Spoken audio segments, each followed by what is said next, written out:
Deputy Foreign Minister of the Russian Federation. In this panel, we have Dr. Adel Abdul Mahdi, former Prime Minister of Iraq, and we have Dr. Fasslabend, former Defense Minister of Austria. Well, I'm confident that we would have very interesting discussion in this panel.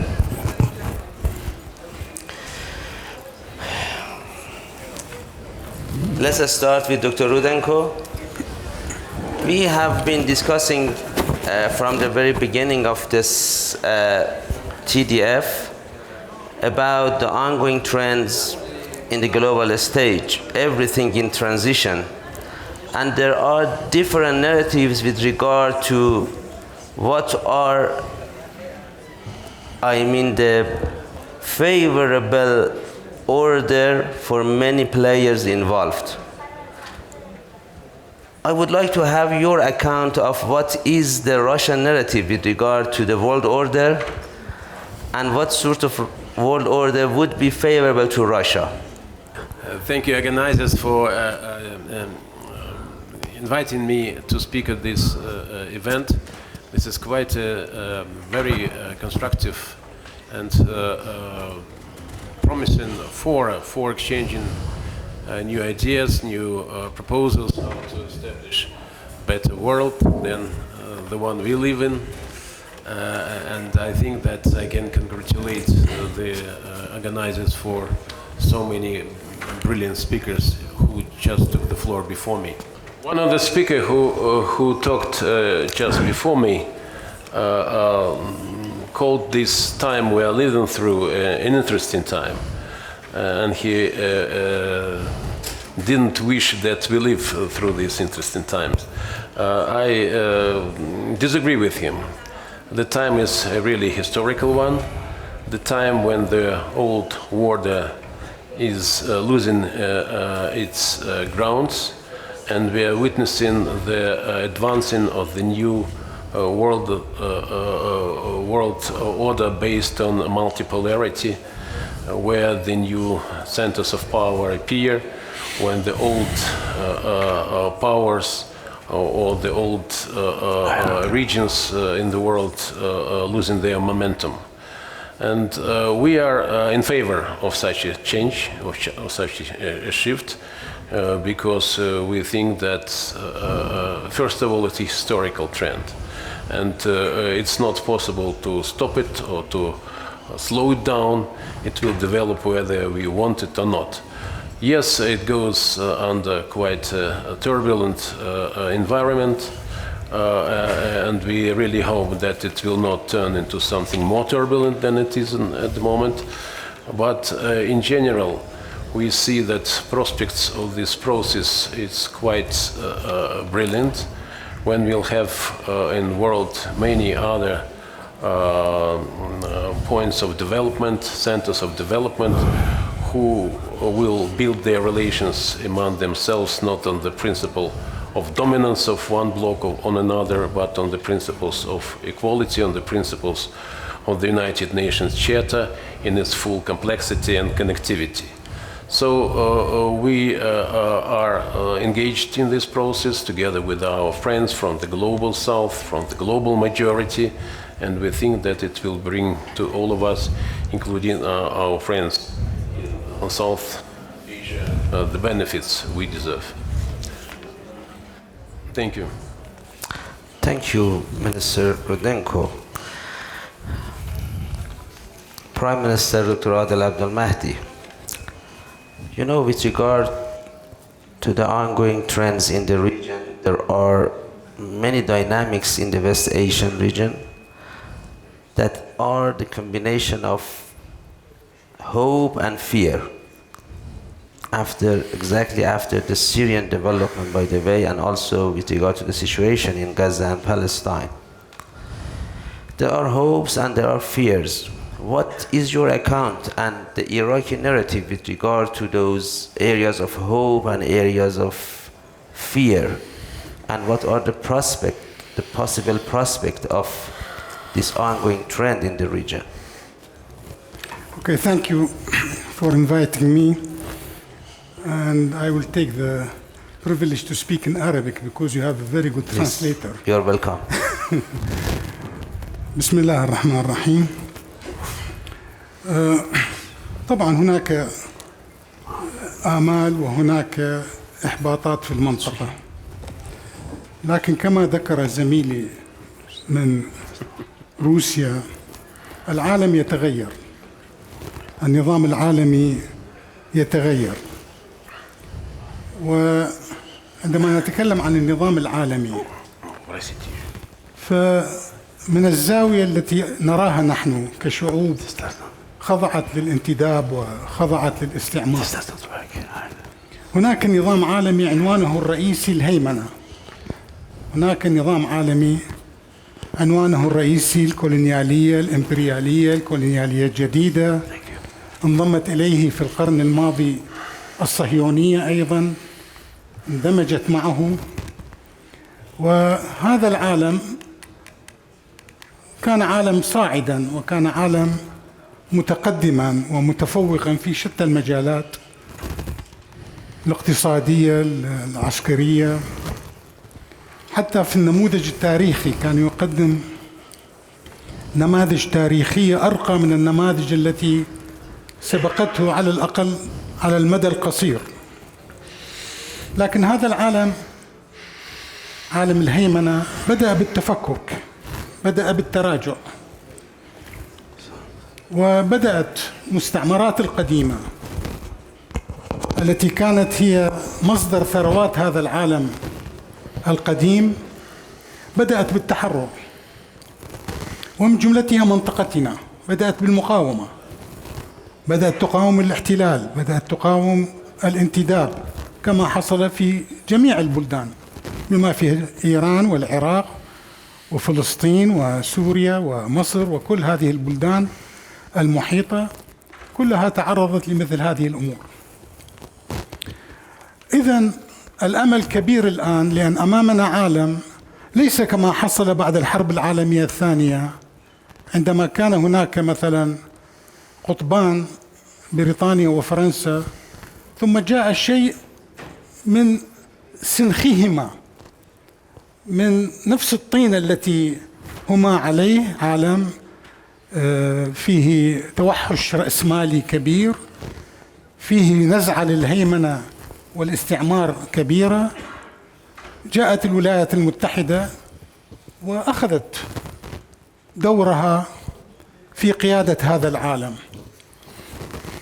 بدورها الولايات المتحدة الأمريكية بعد أن استطاعت من إسقاط الاتحاد السوفيتي بالتسعينات، وبدت كأنما هي القطب الوحيد أو الشرطي الوحيد أو الحاكم الوحيد، بدأت هي أيضا بالضعف الداخلي، بدأت هي أيضا بخسارة الكثير مما كانت تستولي عليه من البلدان الأخرى.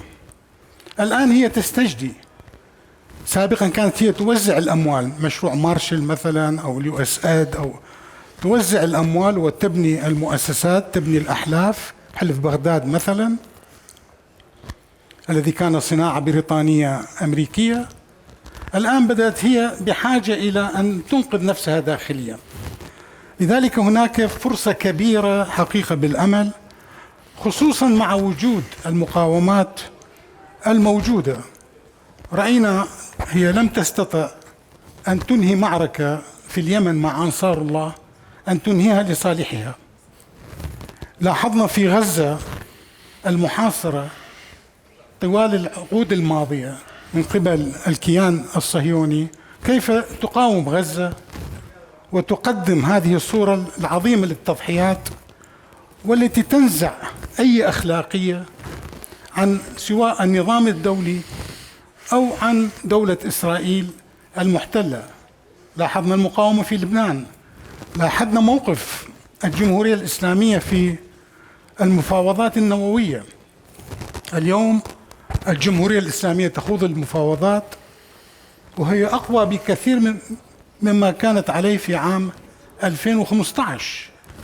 لذلك أنا أرى أن فرص الآمال كبيرة رغم أن التضحيات كبيرة. نحن نقدم تضحيات عظيمة كبيرة، لكنها تفتح آفاق واسعة جدا.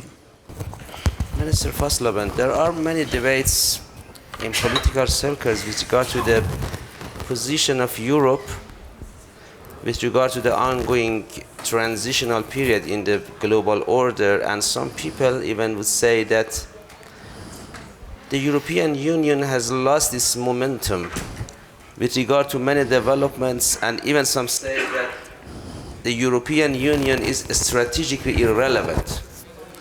How do you evaluate the role of the European Union and the European countries with regard to this transitional period, and what would be the favorable, situation for the European countries in terms of how they read the prospect of the global order? I think this is a very good question, and I will try to answer it not only for the question of European Union, but also concerning more or less the question of leading the globe. Because, we are discussing about multipolar order. I personally do not believe in it. Because if I look to any living being, you can find sort of a hierarchy. Whether this is the lions or the bees, the animals or the apes, whoever. Okay, so far, even if there is not a classical order, look at, a boys' gang in a school, you will find at least there is some informal structure, there is some informal leader. Insofar, leadership is not absolutely unconventional if it does good for the common. And this is the decisive question. And if it is also strong enough in order that it can be executed. Now, what is the problem at the moment? The problem is that,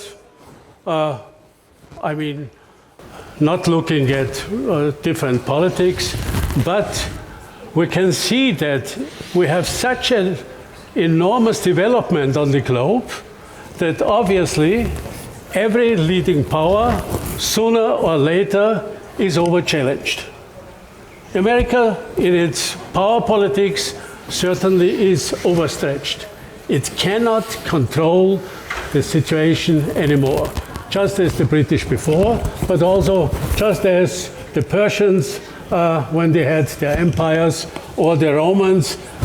Romans even had, to divide their empire in 2 and then in 4 and so on. And also Soviet Union, it was just the same. Okay, so far the danger of overstretching it certainly is there. And this is something what everybody also in the future will have to look at. So far, what can it be? Can it be a bipolar order? No, they will get it for you. Sorry. دوستان فنی اگه یه کمکی بکنن که این دوباره نصب بشه. دوستان فنی اگه تو سالن هستن.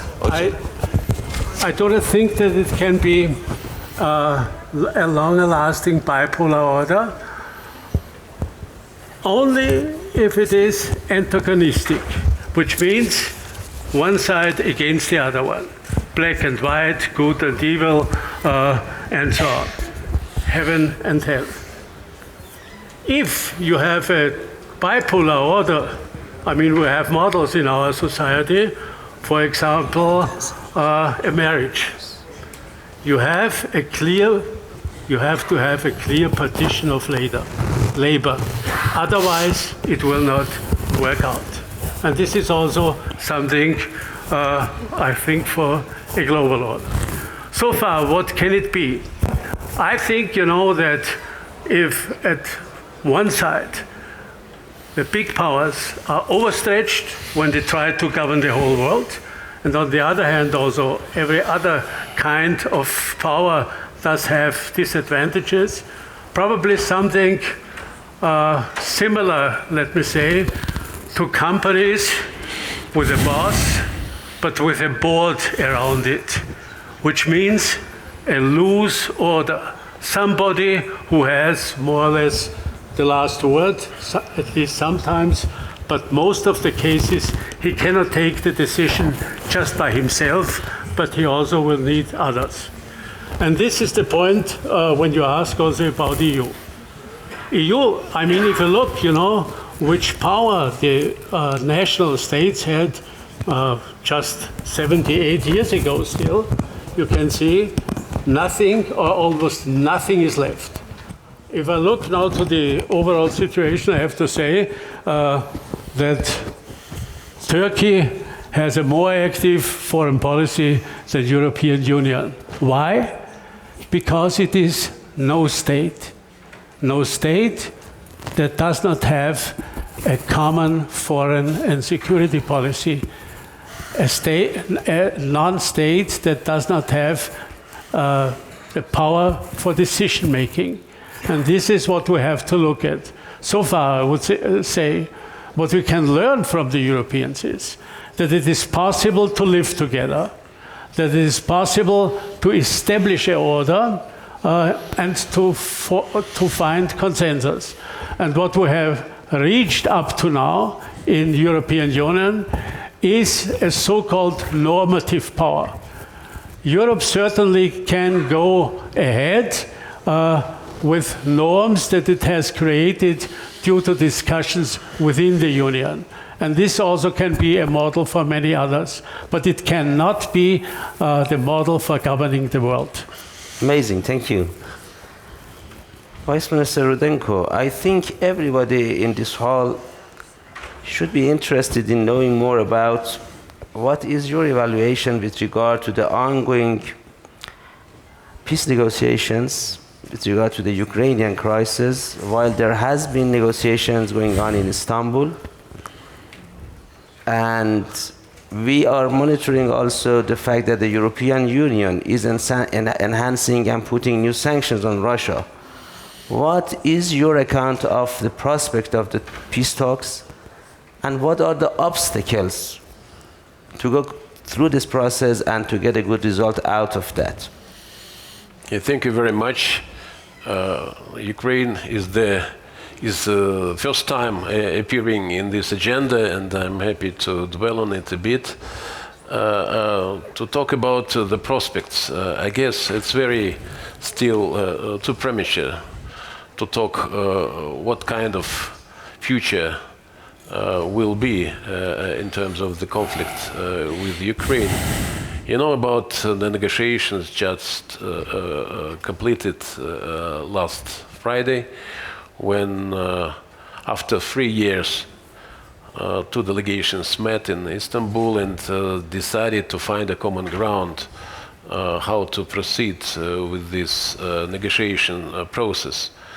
I wouldn't say that results of these talks were tangible or pivoting, but anyway, the agreement was to continue, first of all, these talks. It means that both sides found them productive and useful. Secondly, the Russian side has responded to the request of the Ukrainian delegation to think about a possible high-level or summit meeting between Putin and Zelensky. And we took it as a homework and will consider it. Secondly, there was an agreement on the exchange of prisoners of war, 1,000 to 1,000 people. And it's a very, very good humanitarian gesture, which actually testifies that the countries can come to terms to each other. And as I said, the countries agreed to meet again. When it will be, because one of the homework they have it for themselves is the terms of ceasefire, and each side should provide its vision how this ceasefire should or could look like. So meanwhile, the fighting continues. Meanwhile, other countries of the world, starting from the United States to European Union, are engaged between themselves in negotiations. We have quite constructive contacts with our American colleagues over the few weeks, during which we detected that our US partners has come to understand better the Russian position as far as the final solution could look like. And that is the great differences with the previous administration of Biden. And it provides certain cautious optimism that our American colleagues can convince Ukrainian partners to be more reasonable and to be more serious about negotiations. We'll see how things will develop.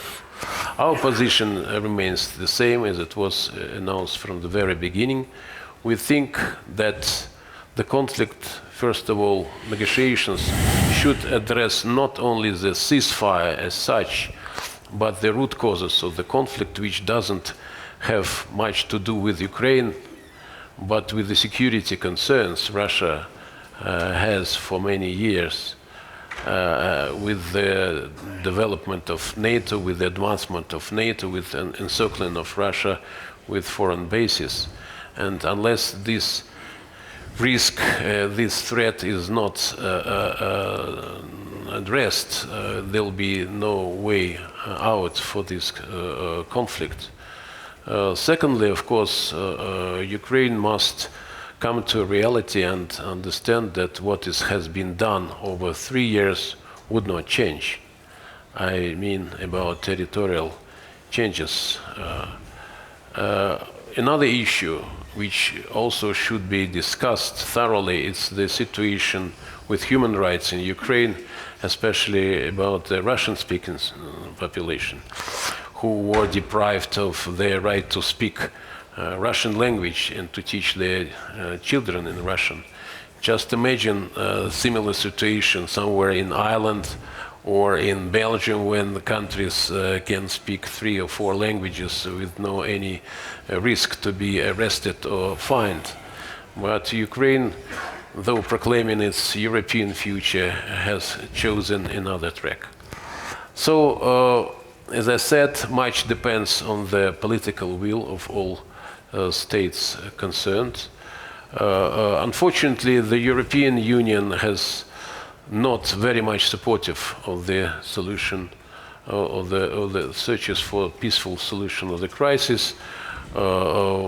They continue refueling the crisis with arms supplies, with financing Ukrainian army, even thinking about providing their so-called peacekeepers, which is for our point of view is a kind of a foreign intervention, and if it is the case, they will become the legitimate target, and it was made clear from our government. So we'll see. We'll see how this process develops. We'll see what the second round of talks, though it is not yet set, will look like and will end up with. And of course, on the agenda as well, and we heard it yesterday, President Trump is looking forward to meet President Putin in person. And we hope that if such contact takes place, it can bring certain novelty to the situation as such. Thank you. Okay, thank you. Let me also have the European interpretation of this problem. Minister Fasslabend, do you see any possibility that the US efforts, President Trump administration efforts with regard to the negotiations and mediation, if there is any way to accommodate also this process with what the European Union is looking for, so that the European Union also could be a partner to the possible peace talks and the possible, settlement in the future? Yeah. Personally, I'm absolutely convinced that the time has come for a peace. Why? We do have now around about 1.5 years of still stand at the battlefield, where the progress of the Russian army is around about 20-30 kilometers. For me, this is only a tactical size. It's only minimal for 1.5 years of very fierce fighting. So far, the cost, not only for the armament, but also the lives, wounded people and so on, for both sides are horrible.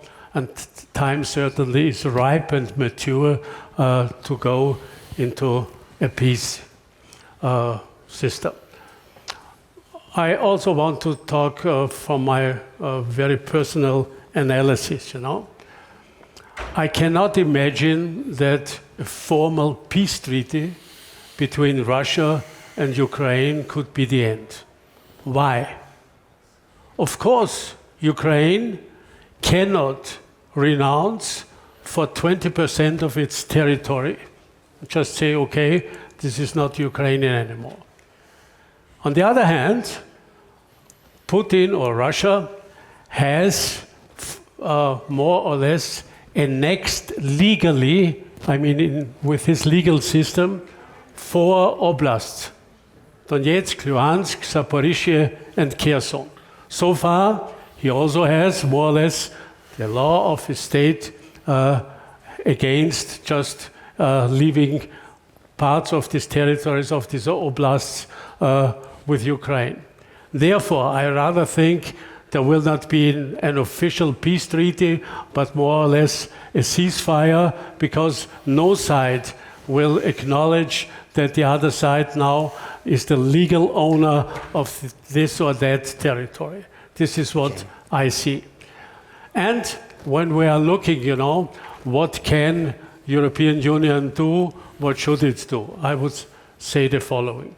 Of course, if you compare Russia with Ukraine, Russia is by far stronger. It has, let me say 3 times, 4 times maybe the capability of Ukraine. And therefore, for the future stability of Ukraine, possibly it also will be necessary to have somebody who will more or less help Ukraine, not to be too weak in front of Russia. This is the case. And I think for sure no European country, whether this is France or Germany or whoever, does have any interest in gaining anything in Ukraine or in Russia. You can be absolutely sure. And therefore, I could imagine that there also can be found a way, to accept this. I do not want to go into details, because you can discuss hours and days and weeks about all the... but what we have to get in the future is a constellation that maybe is not a legal peace treaty, but something that will be so stable that it can have the function of a peace treaty. And this means that both sides should have enough strength that it cannot be overtaken within a few hours or days by the other side.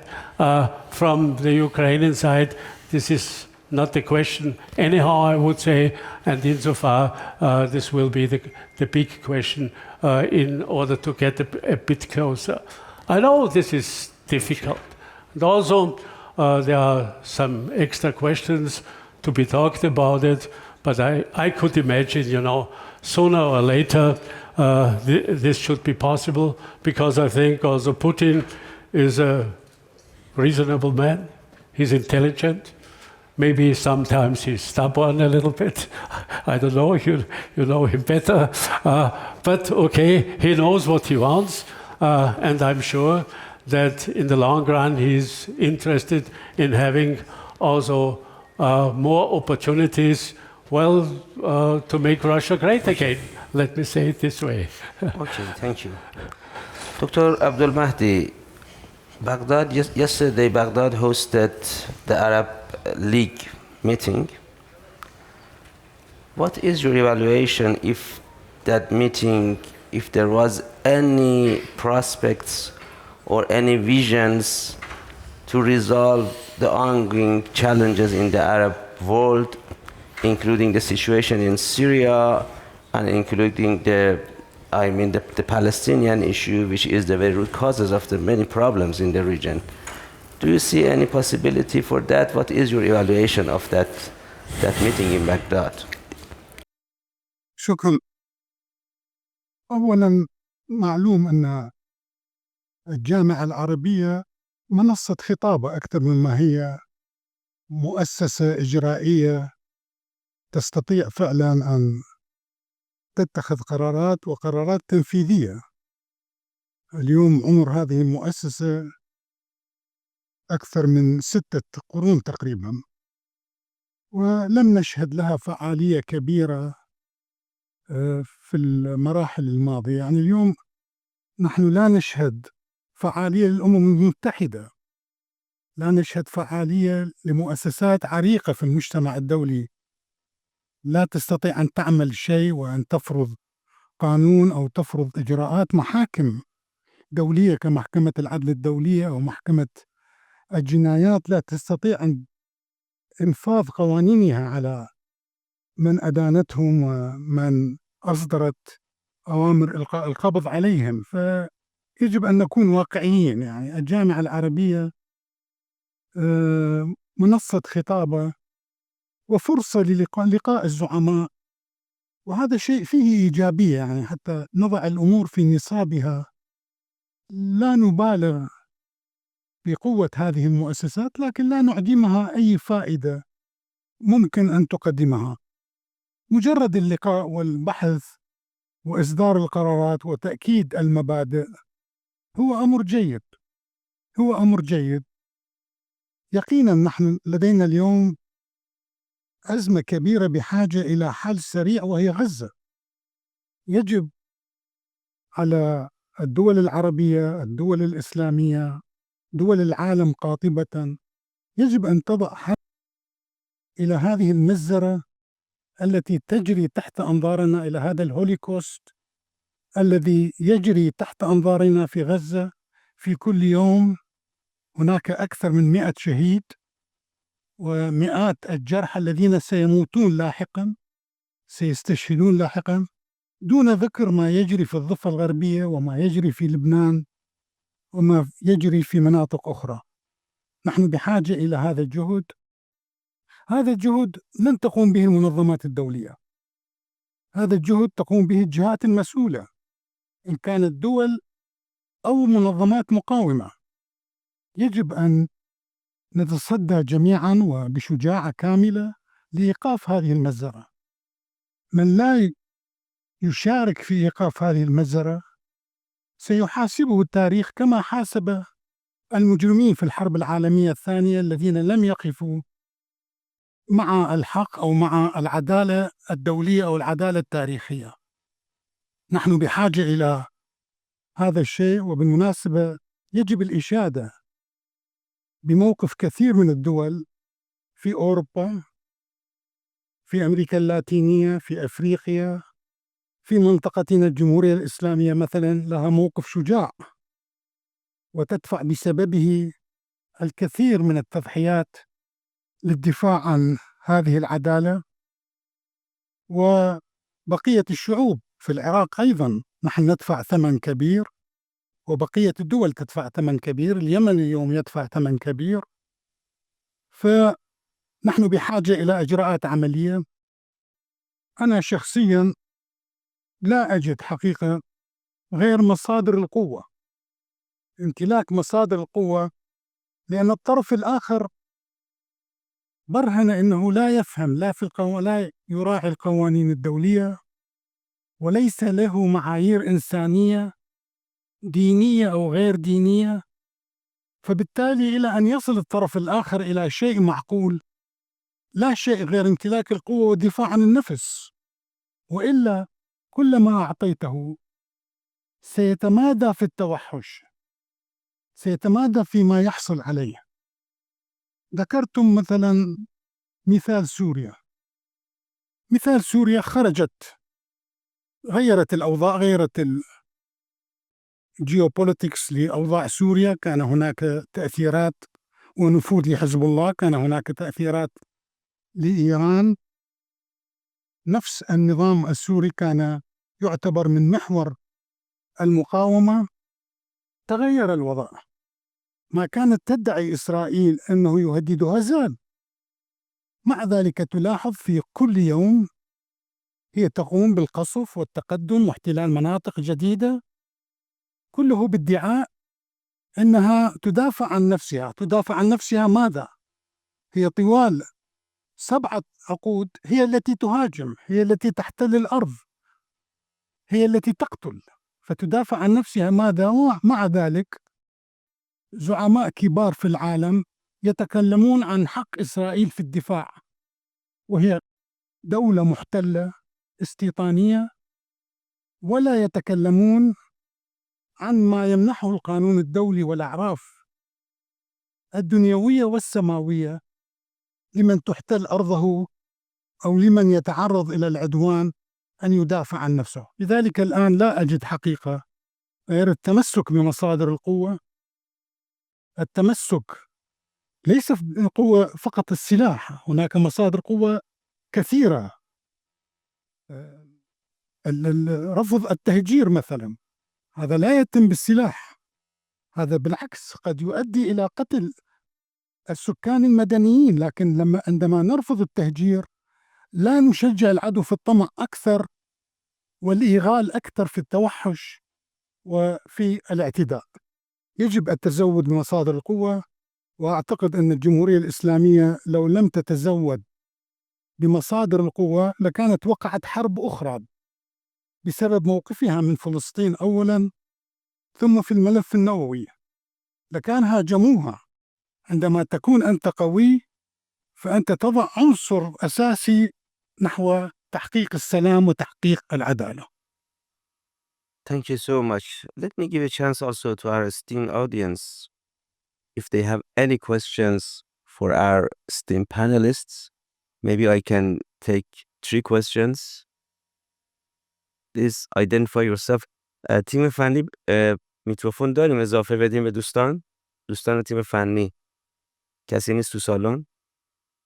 اوکی، شما بفرمایید. Yeah, I'm asking for the microphone. But you are close to us, maybe we can hear you. Please identify yourself. Okay, and please identify yourself first. Am I being heard properly? Yes, please. For us, yeah. بلند شید که قشنگ بشنون. یکم بلندتر صحبت. دوستان فنی اگه میکروفون دارن بیارن.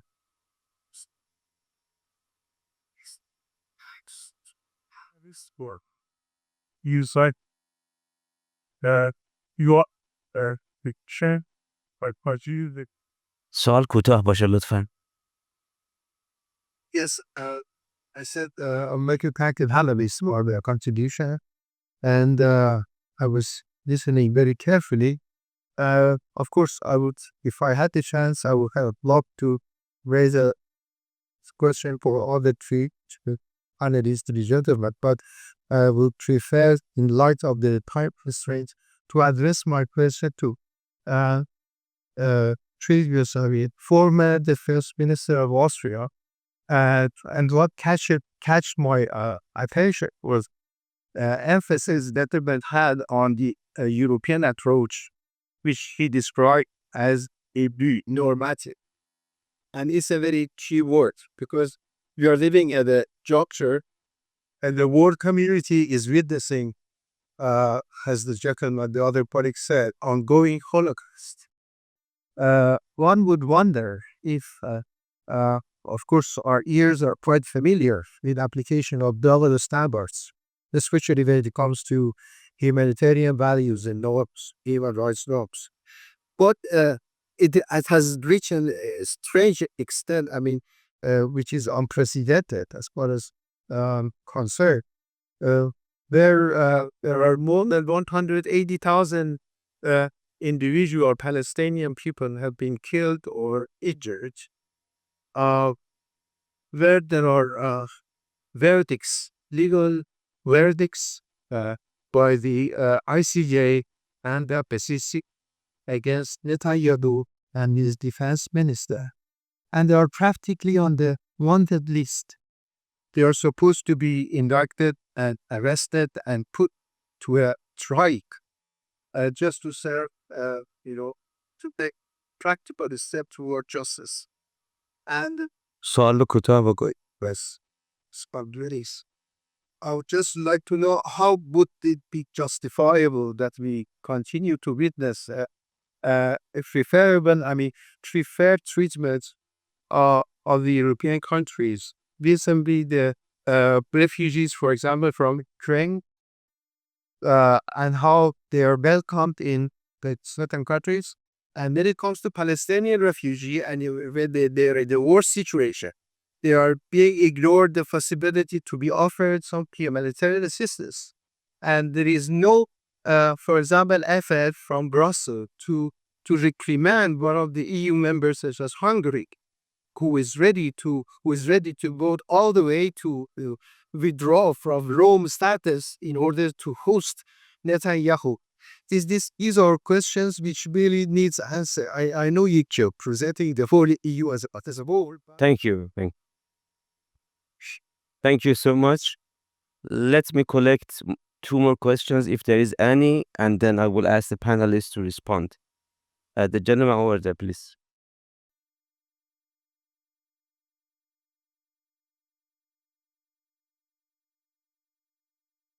Okay, next.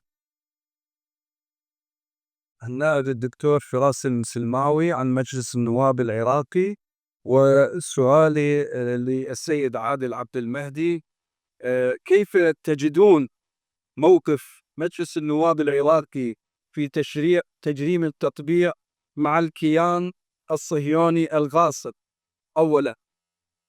وثانيا، كيف ترون السياسة الخارجية للحكومة العراقية الحالية في صناعة رؤية خاصة بالعراق تجنب العراق أن يكون طرفا في الصراع دون التنازل عن المبادئ في الدفاع عن فلسطين وشعبها وموقفها الأخير من غزة ولبنان؟ شكرا لكم. Okay, Paolo. Inja. The last questions.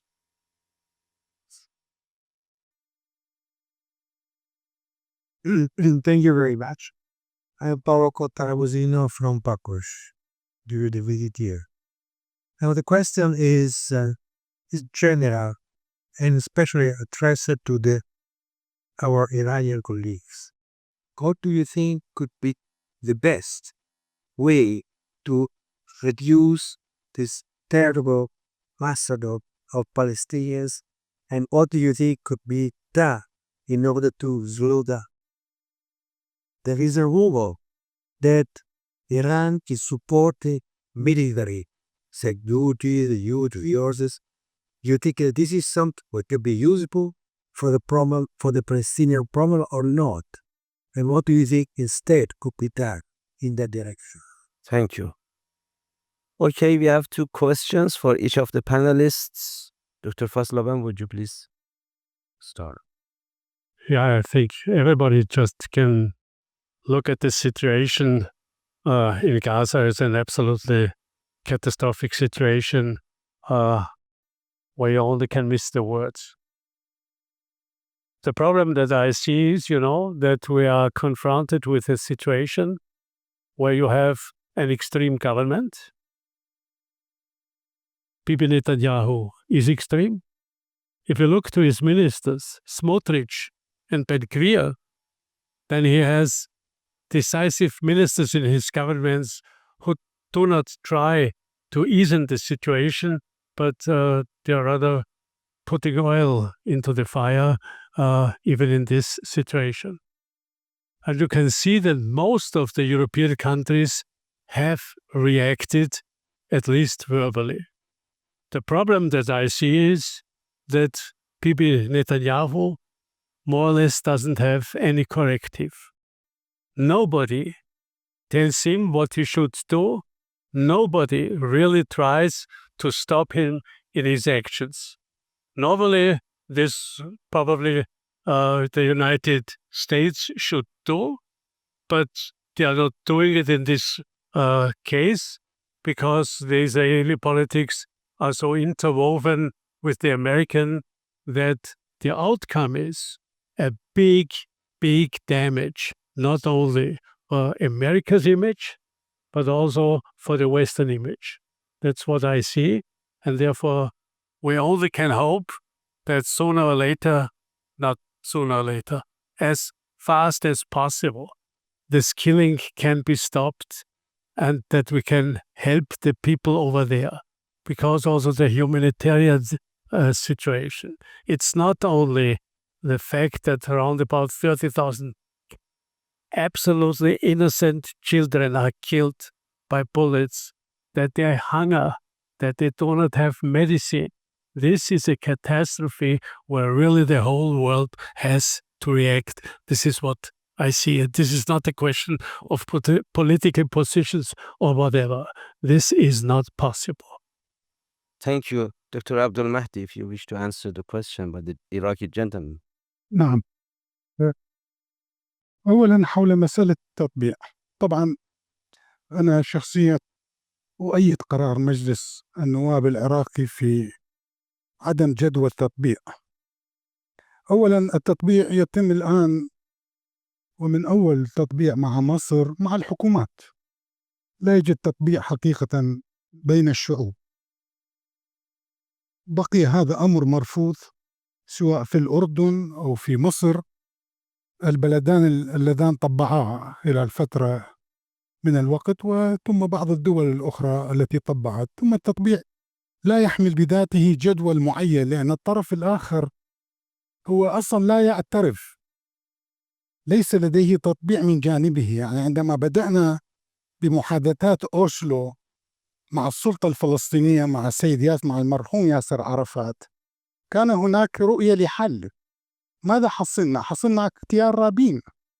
الطرف الآخر، الشريك الآخر الذي كان يسعى لإيجاد حل الدولتين بين الفلسطينيين والكيان الصهيوني، فالطرف الآخر لا يلتزم بشيء.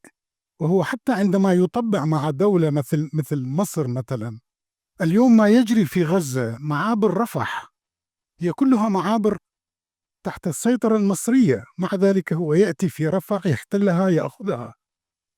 نفس التطبيع لا مضمون له، كلمات لإخضاع الشعوب العربية والشعوب الإسلامية والشعب الفلسطيني، ومحاولة استغلال نقاط الضعف في النظام العربي لمزيد من التفكيك والإنهاك والسيطرة والاحتلال. وذكرنا مثال سوريا في الجواب الأخير. الآن هم يتقدمون بالأمس مثلا يقصفون بانياس، هم يفكرون فقط بما يناسب مصالحهم دون النظر لمصالح الآخرين.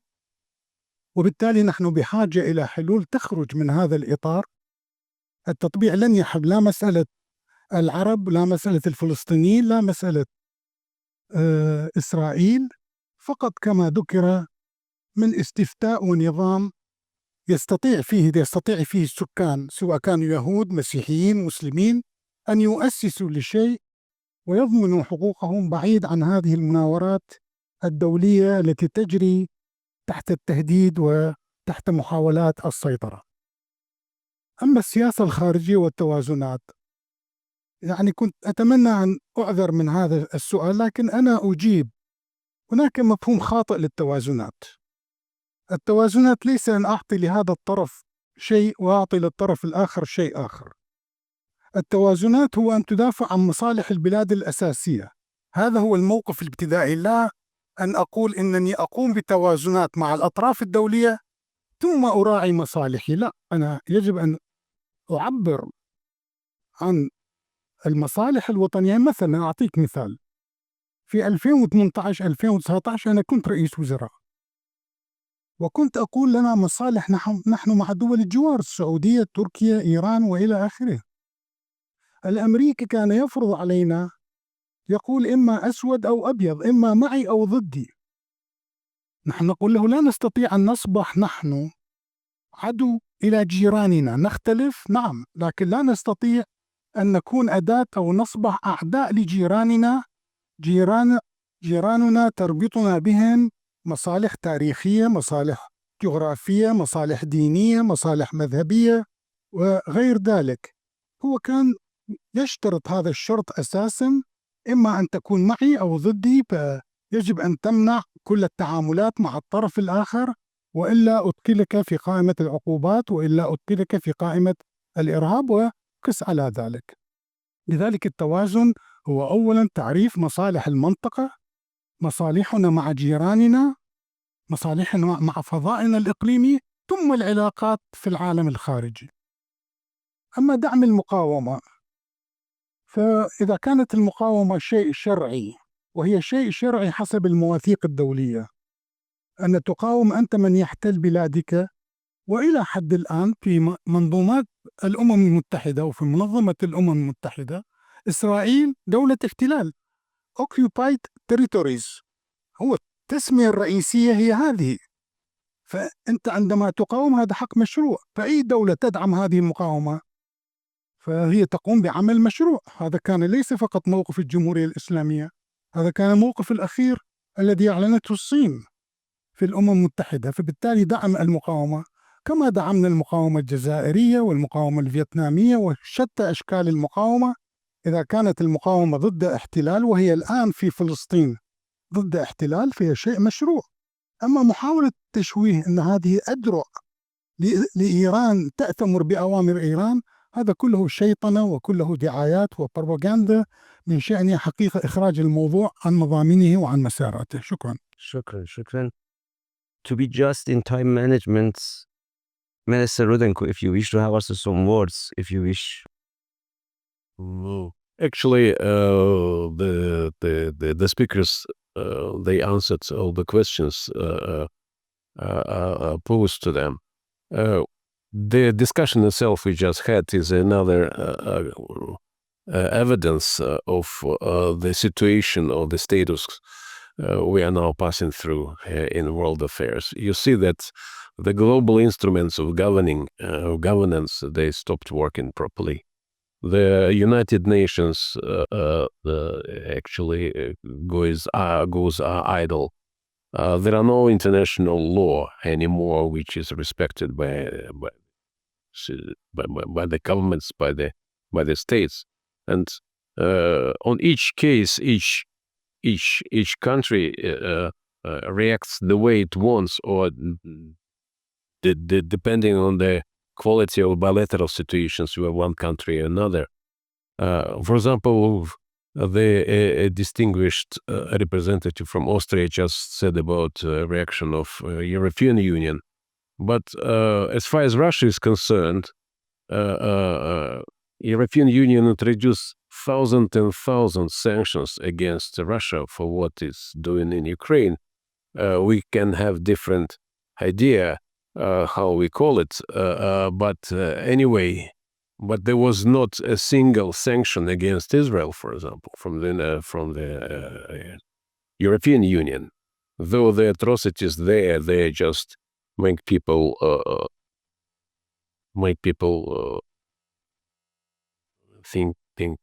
think very bad. So let's hope that sooner rather than later we'll pass through this turbulent time, and we'll pass through this transition, and we'll manage to find another building blocks on which we can construct our future architecture of security worldwide and region-wide. That's what I can say. Thank you, Minister Rudenko. Minister, sorry, we don't have any time. We are behind the schedule, so I'm really sorry. Maybe we can put your question for the next panel. Do you want to add something very brief, if I just wanted to add a few words to the situation in Europe. Europe was absolutely surprised when Russia invaded Ukraine. It was a surprise for everybody. And nobody thought that this country could withstand the Russian aggression. And of course, now we are in a situation, 3 years of war, that everybody also had become aware that this is not only a question of security and safety for Ukraine, but also for the whole of Europe, at least for the whole of the European Union.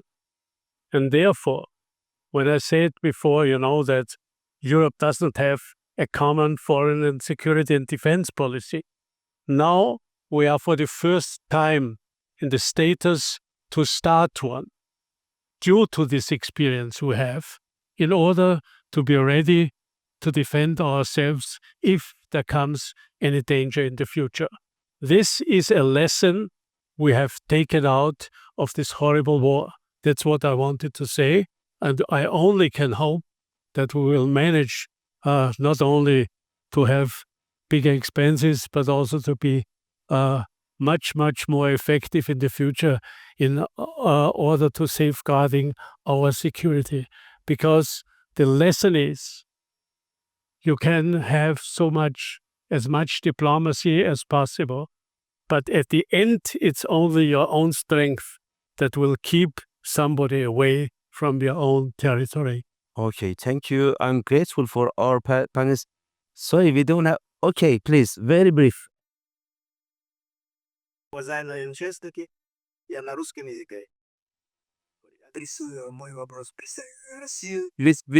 We don't have any Russian translation for this session. Okay, you will help. Okay, skip. Адресую вопрос представителю России и кем участникам. сегодняшнего конференции. Во-первых, для потепления войны не виноват Россия, а виновата Европа и Америка. Поэтому то, что Россия вынуждена была объявлять войну против Украины. Европейская сторона провоцирует ситуацию. Поэтому вопрос представителя России. То, что позавчера произошла наша встреча в Стамбуле между Украиной и Россией. И хорошие итоги. Обмен пленных 1000 человек. Это хорошие итоги.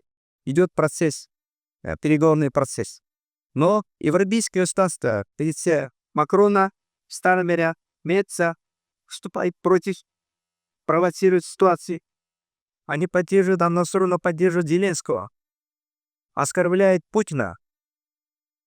Поэтому это очень больной вопрос.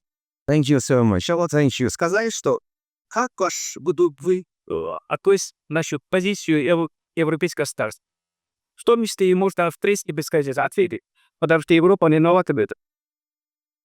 ایشون به عنوان نماینده کشور در کسستان که توی ایکون شرکت کردن حالا که سوال گوش به زاپورتسی به نماینده کشور روسیه اعلام بندر ولی اول اعلام کردن که توی جنگی که اتفاق افتاده عملا روسیه شروع جنگ نبوده و پیش گفتش که مقصر نیستش وقتی که ناتو ایجاد شروع کرد برای اجرای برای دفاع از کشورش با ادامه داد و میگم با توجه به مذاکراتی که بین روسیه و اوکراین برگزار شده توی و در مورد تبادل اسرایی که تا الان صحبت کردن به نتیجه که رسیدن متاسفانه همچنان کشورهای اروپایی مانع این اتفاقات مثبت نزدن و دارن حمایت یکجانبه از زلنسکی انجام میدن. خواستم بدونم که هم نظر نماینده کشور روسیه در این مورد چی هستش و همینطور به عنوان نماینده کشور اوتوش که اینجا هستم بتونم جواب بدم. Okay, thank you so much. Sorry. The time is over. I'm really sorry. I apologize. The time is over. And I think your comment is already, was under discussion in this panel by both the European voice and the Russian voice. So we can have also some other get-togethers out of this hall to discuss more about this. I'm really sorry. And with regard to your question, Paolo, as I'm moderating this panel, I'm not eligible and I'm not supposed to answer your question. We have a panel on Palestine, we have a panel on the West Asia, and we have also a panel on, let's say, Syria. So there are very good, discussants there, and you can listen to them, and we can also discuss together. Thank you so much. Thank you, the esteemed audience.